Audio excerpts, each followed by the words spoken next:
Coming up on Sports Extra, Carolina couldn't hold on in a top 10 matchup against UVA. With 2 more games left, can Carolina bounce back before the postseason? What a wild weekend. 3 walk-offs for the Diamond Heels, how it all happened. And even though he's a little too young for the court, we show you why this little guy is getting nothing but love from the tennis team. All that and more, Sports Extra starts right now. From the University of North Carolina School of Media and Journalism, covering the full range of Tar Heel athletics. This is Sports Extra. Hello, everyone, and welcome to another great edition of Sports Extra. I'm Jordan Black. And I'm Kelly Glendenning. We had walk-offs, national championship rematches, mercy rules. It was a wild weekend. So buckle up your seatbelts, Carolina fans. It's about to be a crazy ride. Carolina men's basketball had back-to-back road trips this week, a win against State and a loss against UVA. We have basketball analyst Brett Thompson live in the studio. Brett, what's up? Thanks, Jordan. I'll be taking a look at what went wrong against the Cavs on Saturday, and it's not just me. Fellow analyst Luis Fernandez is live at the Dean Dome.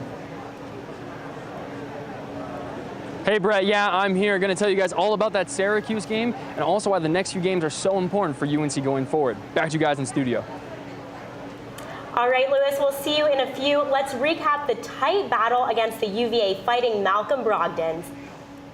The Heels weren't so fortunate in Wahoo country. The offense was clicking in the first half. You see Bryce make the extra pass to Meeks for the deuce. Then little-known third splash brother Joel Berry started making it rain. Page drives in and kicks it back out to Berry again. This time, Pinson now will pass it to Berry, who pulls up. Wait, Berry still is not done. Look at this. Oh my goodness, he was flooding the stadium, and then this happened. To use it, Curry, way downtown. Bang! Bang! Oh, what a shot from Curry! Oh wait, wrong game. Unfortunately, Malcolm Brogdon and the Cavs were too much for the Heels. Carolina falls to Virginia 79-74, dropping UNC into a first-place tie in the ACC with Miami. All right, Brett, talk to us. What happened here? Jordan, I traveled up to Charlottesville to see that game, and honestly, I have to say, nice town, nice people, great arena, but horrible result for UNC. Roy Williams attributed UNC's loss to failure to doing the little things. One of those little things, finishing the clean defensive stops that felt few and far between. Less than 5 minutes to play, UNC down 7. Isaiah Wilkins airballs the jumper, but UNC can't corral the rebound. Same possession. Let's note the shot clock at the bottom right there. Malcolm Brogdon will miss this shot, but again, the ball goes to Virginia, another missed opportunity. Now later on, Anthony Gill misses the baseline jumper. What stopped that tape? How many Tar Heels are there? We've got 1, 2, 3, 4 Tar Heels. Any guess who comes up with the ball? Nobody. It's off Joel Berry as he hits the ground. It's going to be Cavaliers ball. And then the big one. A rare free throw miss by UVA, and it's right there for Bryce Johnson, but it just slips away. This game in a nutshell as UNC misses another opportunity down the stretch. Now let's look at a very compelling comment from Joel Berry after the Virginia game. You've got to have that heart to want to be able to stop them on the defensive end, Berry says. I can only do so much. But it takes the whole team to be able to do what we want to do. Strong words by Berry, but it speaks to the accountability this team needs to take during March. Now let's flash back to another game when UNC struggled to get a stop down the stretch, this time against Duke. Here's Justin Jackson. For us not to be able to get stops when we need to and take advantage of that, it's really not good. Now, if you feel like UNC has lost a lot of these big-time games lately, it's not just you. Let's take a look at today's hidden stat. This senior class is 8-16 against top 25 teams on the road or on a neutral court. That's just sad there on the left side of the screen. That's an alarming number, especially considering that after tonight, all this UNC team will see is talented teams away from home. Now the lone home game left for these teams is tonight, as I just said. They'll be honored for 4 years of fine work. Another senior wrapping up 4 years of fine work at the Dean Dome, Luis Fernandez, who joins us now. Luis, what's the vibe like down there? Thanks, Brett. Yeah, you can see down here, everyone is really lining up. They're ready for the game, but there's also a little bit of anxiety. After that game against UVA on Saturday, the race for the ACC crown has gotten a little bit smaller. Let's go ahead and take a look at the standings right now. At 12-4 in the conference, UNC still controls its own destiny and holds the tiebreaker with 12-4 Miami. Virginia and Louisville both sit at 11-5 and are hopeful for a UNC stumble, and Duke and Notre Dame are both 10-6, so barring a total collapse from the top 4 teams, they're realistically out of contention for the regular season conference title. So this game is important. We can't stress that enough, but it's also important for an emotional reason. It's senior night for 2 powerful 4-year Carolina players. Oh, and Joel James. It's like, Joe, I'm just kidding, man. Please don't hate me. I'm just joking. Let's go ahead and start with a lovable big man. James has never averaged more than 3 points in a season, but you know what? His personality has really made him a fan favorite. And then, of course, there's Marcus Page. He's been in a bit of a slump, but he has a number of UNC records, including most career threes. And then Bryce Johnson has been a rebounding and scoring machine throughout his career. Earlier this year, he had the first 30-20 game for a Tar Heel in more than 3 decades. So it feels a little weird to be wrapping things up here with the senior night. I'm a senior, and I've kind of related my time here with UNC with those 3 guys, Joel, Bryce, and Marcus. So it's a little bittersweet for me to be wrapping things up here as well. But for now, I'll send it back to you guys. Go Heels. Go Heels is right. Our dynamic duo breaking down Tar Heel basketball. Thanks, guys. UNC wrestling coach Coleman Scott is a major contender to make the U.S. Olympic team after winning a gold medal at the 2016 Pan American Championships on Saturday night. He won a bronze medal at the London Olympics. The U.S. trials for the Rio Games are in 6 weeks. We move on now to baseball. After taking 2 out of 3 games against UCLA, the number 10 Diamond Heels started a 3-game series against number 11 Oklahoma State. Friday was the team's home opener at Bosh Stadium, and reigning ACC Pitcher of the Week, Zach Gallen, got the start. Carolina's ace gave up only 1 run on 3 hits in 7 innings of work. He had the Cowboys swinging and missing all day long, finishing his day with those 9 strikeouts. With the score level at 1 in the bottom of the 9th, runners on first and second with just 1 out, Kyle Dautresk steps up to the plate and said, "You don't have to go home, but you can't stay here," as the Heels walk off with a thrilling 2-1 victory. As good as Gallen was in Game 1, J.B. Bukauskas struggled on Saturday. Oklahoma State roughed him up early, and I'm not sure what pitching coach Scott Forbes said there, but probably not to give up this grand slam. The Cowboys had a 5-run lead before the Heels even got to the plate, but Carolina brought those bats right there and was able to keep pace here in the bottom of the 10th with the score tied at 6. It's Miller time. Brian Miller's bases loaded single gives the Heels the 7-6 win.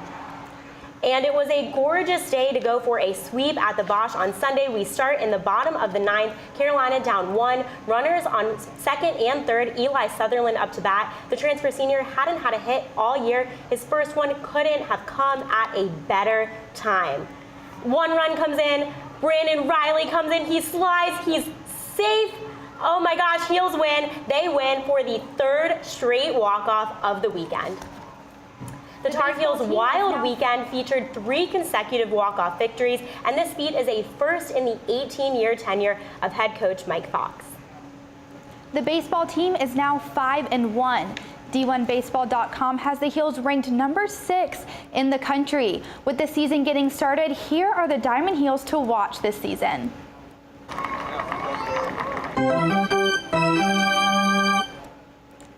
First up, junior pitcher Zach Gallen. This righty played well last season with the 2nd lowest ERA on the team, 2.79. This year in 2 starts, his ERA is .61 with 20 strikeouts. Easy to say, he's the ace on this team. Next up,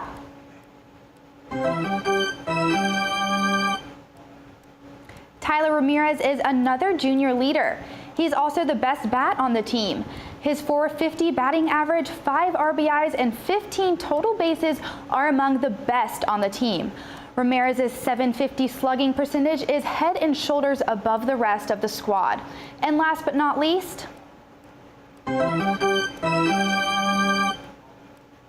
Brian Miller is just a sophomore, but he's already an integral part of the batting order as the leadoff man. The first baseman leads the team in hits. All this, and he walked onto the squad last year, a major Diamond Heel in the rough. Rise and shine, everyone. The early morning sky is Carolina blue, and I trekked out to Navy Field last week to see what football coach Larry Fedora's famous Blue Dawn workouts are all about.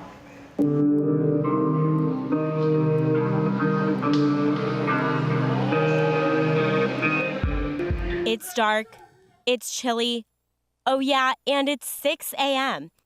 While most college students are hardly thinking about getting out of bed, the Tar Heel football team is hard at work. It's Blue Dawn time. The annual 6 o'clock workouts before spring practice are underway. 8 stations and 6 teams, but it's more than just an early morning. Work, man. It's not as much about how good you are at it as if you can wake up and have the mindset to do it. That mindset is crucial as the team progresses through a series of relays, sled races, and tire pulls, all supervised under head strength and conditioning coach Lee Hernandez. Coach Fedora says the goal is to create as much discomfort as possible, both physically and mentally. We work out all the time, so there's no rep that's so hard that your body can't handle it. It's all about your mind. Those mind challenges are an attempt to get the Heels ready for a tough 2016 season ahead. I'm tired just thinking about Blue Dawn again. They finish those workouts tomorrow with a tournament-style competition. Crab cakes and women's lacrosse. Maryland came to town for a national championship rematch. Could Carolina end its losing streak against the Terps?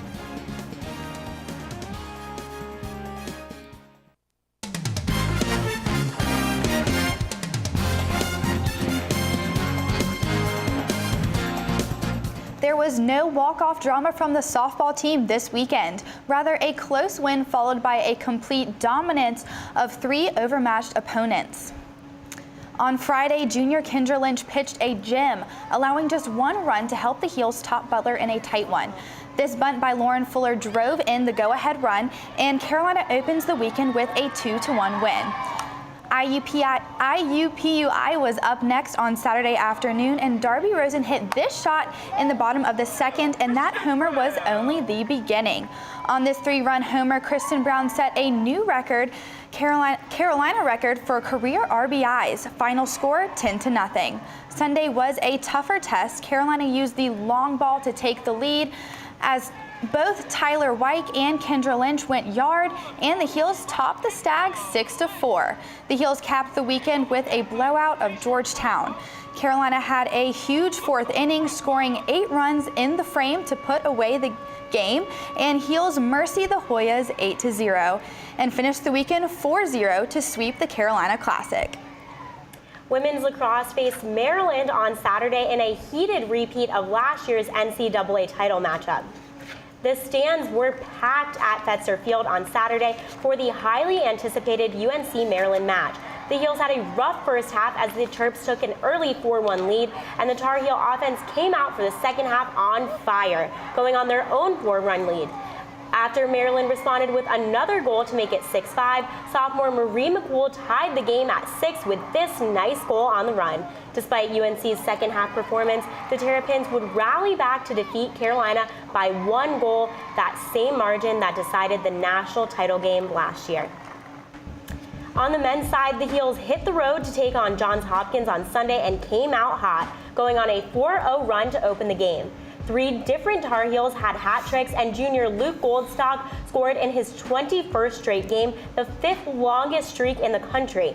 The 8th-ranked Blue Jays came back to keep it close in the second half, but number 10 Carolina went on another major run to seal the victory 15-11.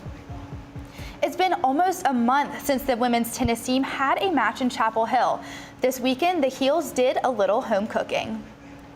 The women's tennis team scraped by Miami on Friday night, defeating the Hurricanes 4-3. UNC fans cheered on the Heels as they took to the doubles point to start the evening. After Carolina jumped out to a 3-0 lead, the Canes battled back to make it interesting, but freshman Chloe Oletzer clinched the match for the Heels. Tar Heels improved to 8-0 at home. Moving outside for the first time this season for Sunday's match, Sunshine and Sweat were the names of the game. The Heels clinched the doubles point against FSU with some nice volleys like this one from Haley Carter. Carolina then made quick work of the Seminoles in singles. Jessie Aney was the first player off the court, followed by 3 other Carolina wins. Heels win 5-2. The next time the men's tennis team plays, there's one star you might want to look out for. Reporter Lindsay Sparrow tells us that at 4 years old and 3 feet tall, this new Carolina athlete is making quite the racket. Number one. See, they're holding up their fingers because they're number 1. The UNC men's tennis team, that is, after claiming the 2016 indoor national title last week. And this year's team of champions has a new member, Mickey McCall. Every Monday night, they had breakdance class. Mark would pick them up and they'd have a boys' night. So after the class, Mark picked him up. But later that night, Mickey and his 2 older brothers were taking a bath when he slipped and fell, hitting his stomach on the side of the tub. What happened was when he fell, he ruptured a tumor that we never knew existed.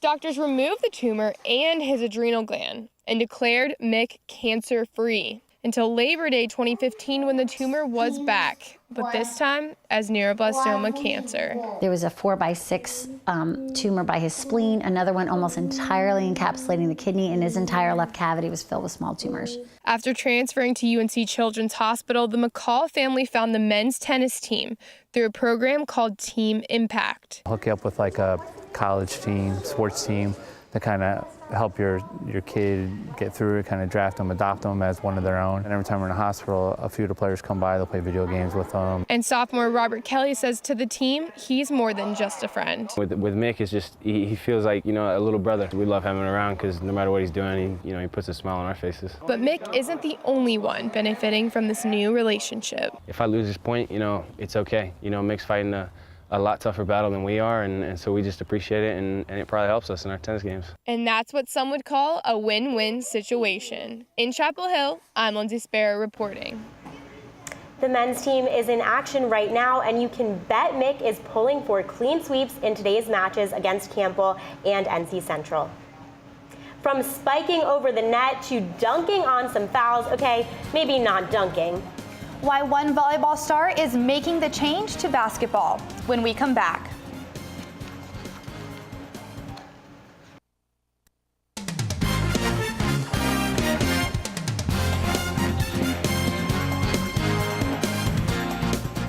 The varsity volleyball season might be over, but the women's club season is still kicking and kicking butt. The team of 9 girls has played in 6 tournaments this year, winning 5 of them. The Heels are now ranked 8th in the nation after placing 1st in a tournament at JMU, and the impressive squad has dropped just 1 game the whole season. And they'll try to keep it that way as the team heads to the 2016 National Championships. You know who else played volleyball? Paige Neuenfeld.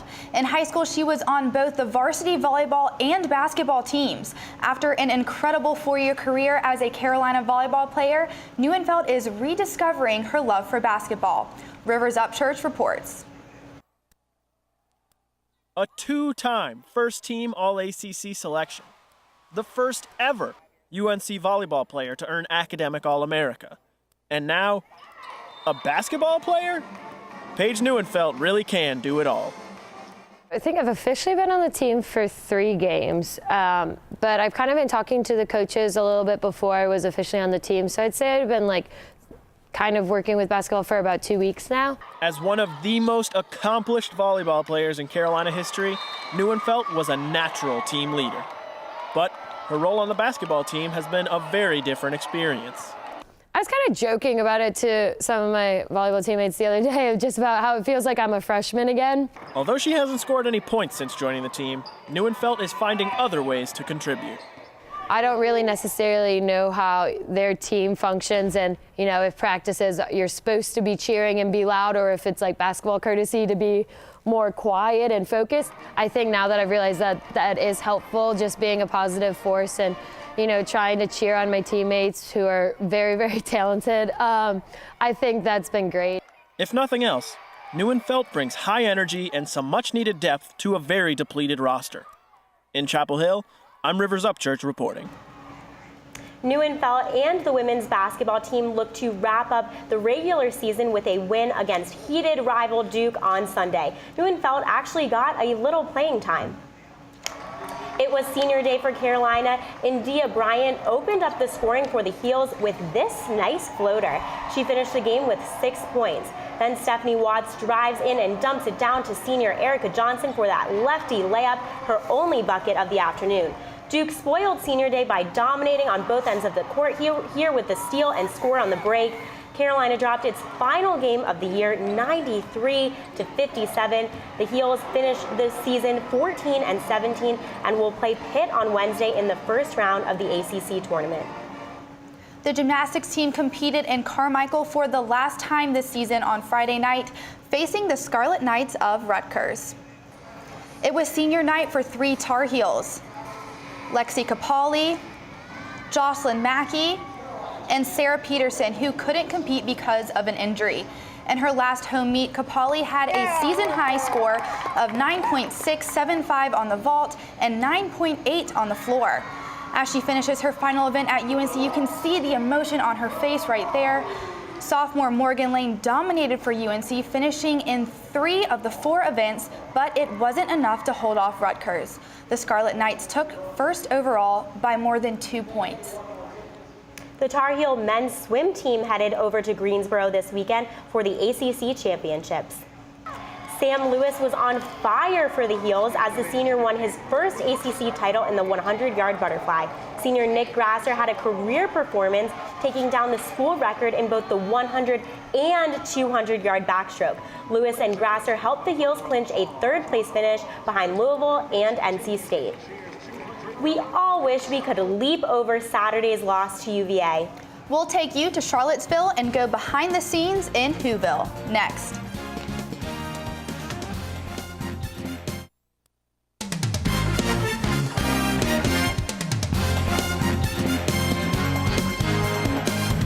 It was a tough result for the Heels on Saturday night, and we had one of our own to experience the heartache firsthand.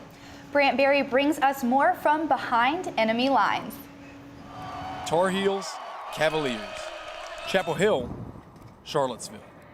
There are 2 schools and places tied together in many ways, including the South's official oldest rivalry. And so it's very special to have a team that's been as prominent as the last few years. And to have Carolina here, it's always a special game every time North Carolina and Virginia get together, and so people are very excited. UVA lacks the rich Tar Heel tradition, but there's no denying Tony Bennett has the program on the rise. But Carolina visited Charlottesville on Saturday looking to lock up an ACC title of its own. ESPN's College Game Day was in town for the contest, and fans were buzzing with excitement and eager to poke fun at the Heels. Best signs were Dirty Feet is not a mascot. Tar Heels, what even is that? It's going to be real live.